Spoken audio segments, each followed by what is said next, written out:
Hi, Sim here, the Digital Shoebox and the SlideSnap Pro. We're going to show you how to get your Generation 4 SlideSnap Pro camera mount all set up and aligned, and everything's going to be beautiful. Get you scanning real quick.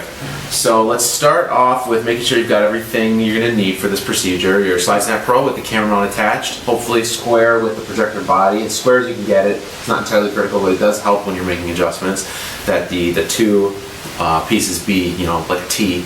You're going to need your camera and macro lens, as referred to in the spec sheet, and the alignment kit, which would have come with the machine, which is a mirrored slide, a mirrored dummy slide made out of plastic, a threaded crosshair for the front of your lens, and an adapter should you need it for common lenses, a 52mm. So we've got everything we need here.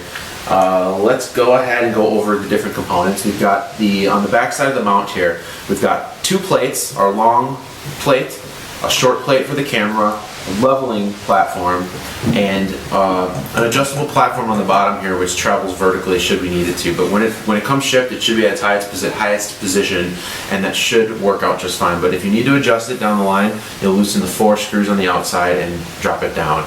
But just leave it where it's at for now.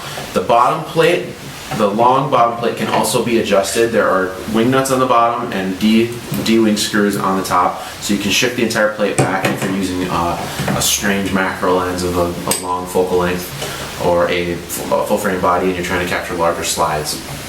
Okay, so on the leveling platform, we've got 2 clamps, a top and bottom clamp, and we've also got 3 adjustment wheels here. Those are going to be the different points of adjustment for getting the alignment figured out. So the bottom clamp, you're just going to loosen it a little bit to get travel to and from. The top plate, where the camera will attach on top, same thing. You'll be able to just loosen it a bit to get a little bit of horizontal travel, but you'll also use this to loosen entirely so you can attach the camera to the plate and attach it to the leveling platform. These 3 wheels will be responsible for vertical adjustment, so up and down, as well as orientation or leveling. So you're going to tilt the camera by moving the wheels individually one at a time. Okay.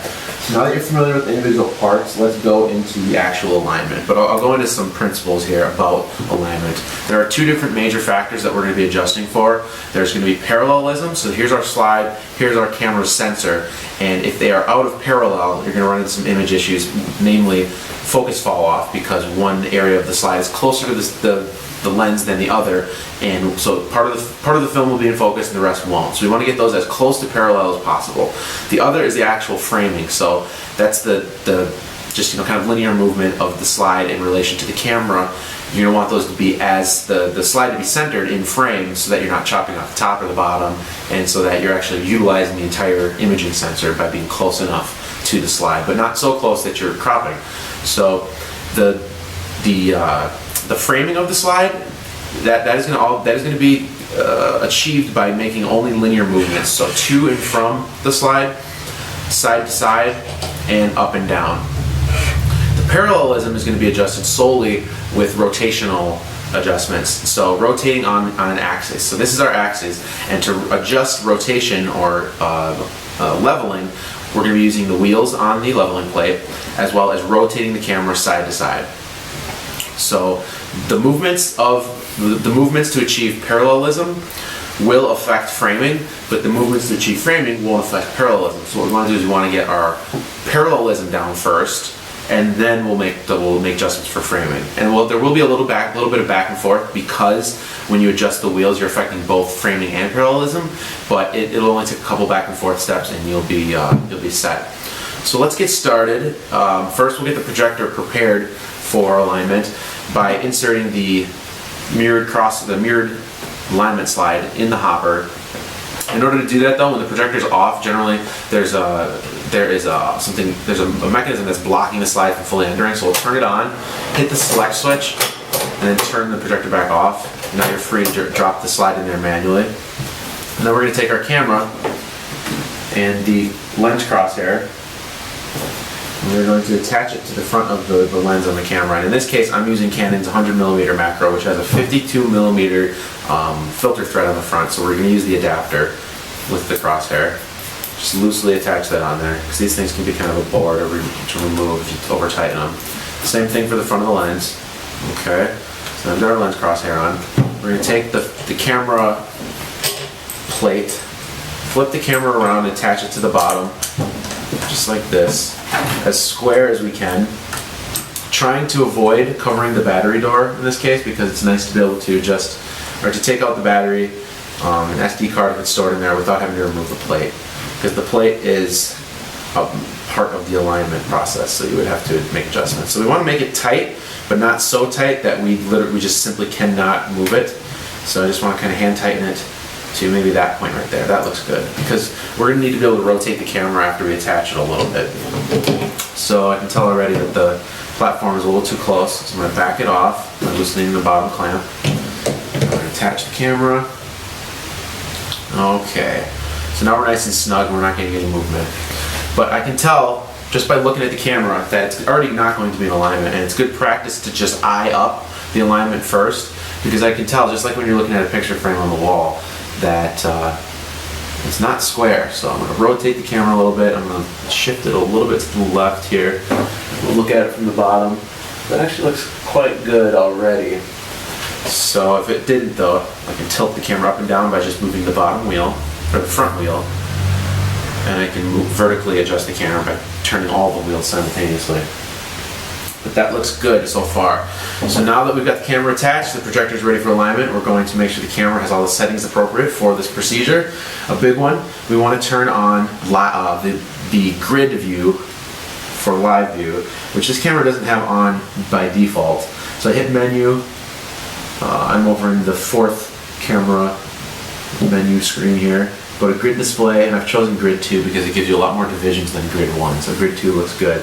Now that's not going to show up in the viewfinder. We're not going to use the optical viewfinder for this, because live view is great because it is actually representative of what the capture will look like, whereas the optical viewfinder shows you kind of it's somewhat of an estimation. So also make sure you're in aperture priority, which is indicated by the AV indication on the top of the mode dial on the camera.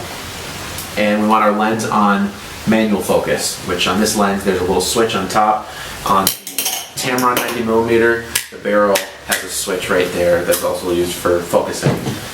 Okay, so let's turn live view on. Oh, we're already on. And let's see, we got the slide on. What was it? Okay, we won't be using the bubble levels. Some people have been confused by the fact that there are multiple bubble levels on the leveling platform, but we won't be using those at all for this because they are relative to Earth, where we want our camera aligned relative to the projector. Let's see. Okay. So let's do this. Now we can see on screen we've got, I'll show you the two different focus points we'll be working with. Adjust your focus using the barrel. This is the mirrored slide. You can see it's got outlines of common slide types, and the one we're concerned about today is a 35mm, which is indicated in the bottom left corner where it says 35mm. So that's what you want to be looking for. And if you focus out of that, you'll see there's our lens. There's the crosshair of our lens.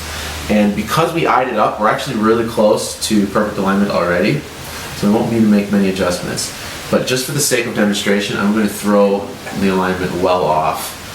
And I'll throw this guy way over here so you can see, because it can be frustrating if it isn't clicking just how these adjustments are affecting each other. So like I said, we're first going to adjust for parallelism, and we need to be on our crosshair to do that.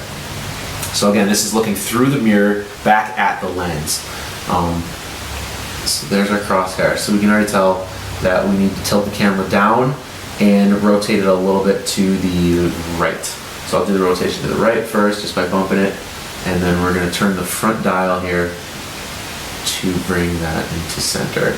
Now another gotcha is if your little square here, if you're using that for alignment, because some cameras don't have a grid display, on the Canon anyways, if it's off center and you're sitting there trying to fudge it back into place, all you have to do is hit the set button and it'll recenter itself. Okay, so we've got perfect parallelism between our planes now, but odds are when we switch back to the mirrored slide, our framing is going to be a little funky. Okay, so we got a couple problems here. The camera is out of horizon, and the slide is way out of frame. We wouldn't capture anything at this rate.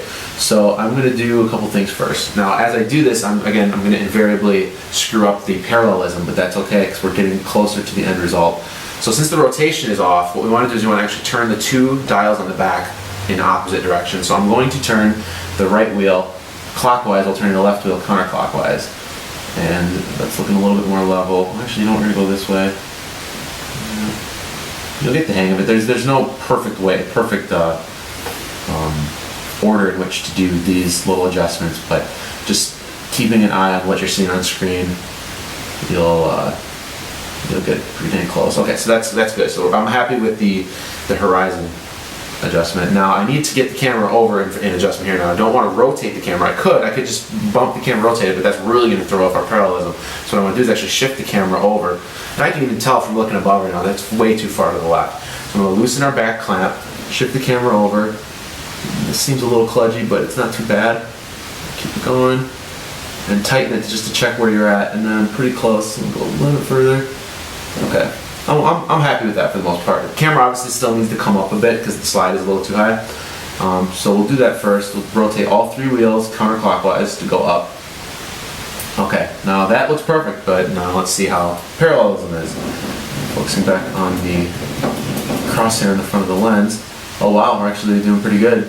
So if you were really being particular about it, you could tighten this just a tad, the front wheel, get it really centered, and then go back. We'll probably just be a little bit off framing. Do the same thing, counterclockwise all 3 wheels.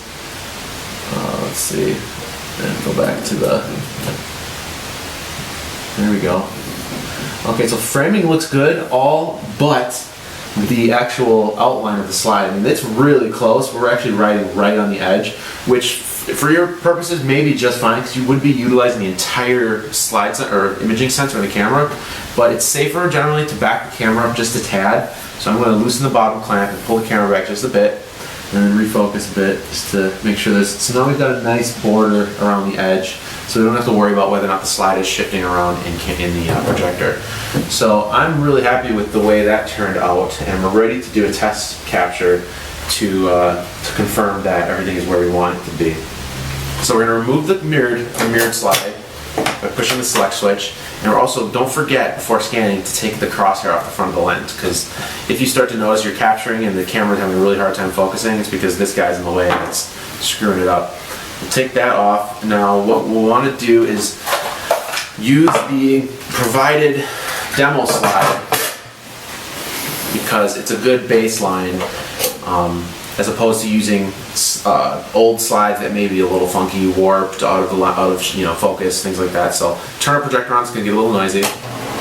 Again, hit forward or hit select so that the mechanism resets. We're going to drop our test slide in all the way down to the bottom and take a look. And I'd say that looks pretty good. There's a little bit of horizon adjustment I think that could be made just by doing this. And I'm not afraid to make these adjustments now because we're very close to critical alignment, and it's so there's enough of a tolerance that we can make little adjustments off of where we were that we don't have to worry about throwing off the alignment too much. So that looks pretty good.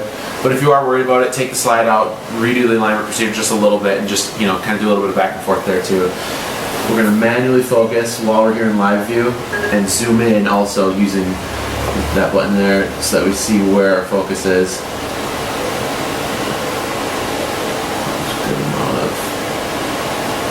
Once I see the grain of the film, I'm happy. Or you can use autofocus for this stage too, which on this camera is easy. Just throw it in autofocus. Give it a second. There we go. And I say we're ready to capture. And in this case, you're just going to drop the lens hood on top of the projector, which is an attempt to somewhat eliminate light, but also to keep dust off the lens and just keep it nice and isolated so people aren't bumping it and messing with it. And then hook up our trigger cable to the side of the camera here. There we go. Zoom back out. And remember, before you start capturing, to turn live view off because it can throw off the camera and the timing a little bit.